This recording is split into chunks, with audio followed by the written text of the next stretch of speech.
विवेक यादव जी, गाजियाबाद से। राधे राधे। राधे राधे महाराज जी।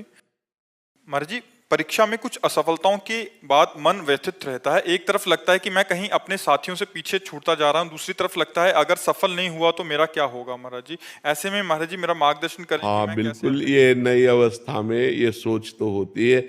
अगर बच्चा हम एकाग्रता पूर्वक अपने पाठ को, तो हमें लगता है कि फेल कैसे हम हो गए। आपके ग्रंथ इतने बड़े बड़े नहीं, हमारे ग्रंथ इतने मोटे मोटे हैं। स्वाध्याय हर चीज का 10 साल पहले पढ़ा होगा, अगर वो बात पूछोगे तो अभी 10 मिनट में पूरी उसकी व्याख्या करके बता देंगे। अगर आप प्रयासरत हो, प्रयत्नरत हो, तो अपने विषय में असफल कैसे हो जाते हो। या तो आप ब्रह्मचर्यहीन हो रहे हो, इधर उधर प्रपंच कर रहे हो, अपनी पढ़ाई से विमुख आचरण कर रहे हो, मनोरंजन कर रहे हो। नहीं तो बच्चा, अपने चैप्टर को हमें 1 साल दिया जाता है, 1 वर्ष दिया जाता है अपने चैप्टर को कंठस्थ करने के लिए, पुष्ट करने के लिए। कितनी पढ़ाई होगी। बिल्कुल, मतलब जिस विषय में लगो उस विषय में एकदम। तो हम कह रहे हैं तुम्हारा जो चैप्टर है हम उसे कंठस्थ कर सकते हैं। तो हम इतने कमजोर क्यों हैं कि हम फेल हो जाते हैं।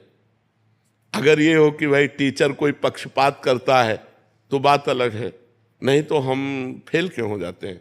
कहीं ना कहीं हम गलत हैं, हम अपनी गलती को सुधारें। और असफलता मिलना सफलता का एक प्रतीक है कि हमें और जोश आना चाहिए। आप जीवन में कभी असफल नहीं होंगे। रात दिन पढ़ाई करो, ब्रह्मचर्य से रहो, भगवान का नाम जप करो, माता पिता की आराधना करो। कौन सी उन्नति जो तुम्हारे चरणन चूम ले, कौन सी उन्नति जो चरणन चूम ले।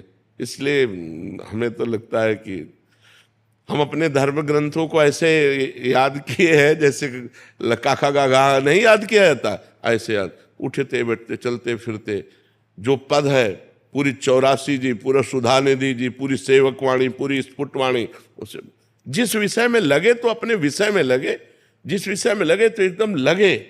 तो आप फेल कैसे हो गए। अपने विषय का ज्ञान आपको क्यों नहीं है। ऐसा तो कोई चैप्टर प्रश्न दिया नहीं जाता जो क्लास का ना हो। मान लो आप 12वीं में हैं तो 12वीं के क्लास के अंतर्गत ही आपको दिया जाएगा। ऐसा नहीं है कि आपको आगे का दिया जाए। आप जितनी क्लास में पहुंचते जाएंगे योग्यता, उतना ही आपको प्रश्न दिया जाएगा। तो हमको अपने चैप्टर को घुस करके घुन की तरह लगना चाहिए। जैसे गेहूं में घुन लग जाता है ना, पूरा खोखला कर देता है, ऐसे में अपने चैप्टर में लग करके पूरे चैप्टर को अपने माइंड पे बैठा लेना चाहिए। हमारा माइंड बहुत विस्तार से है।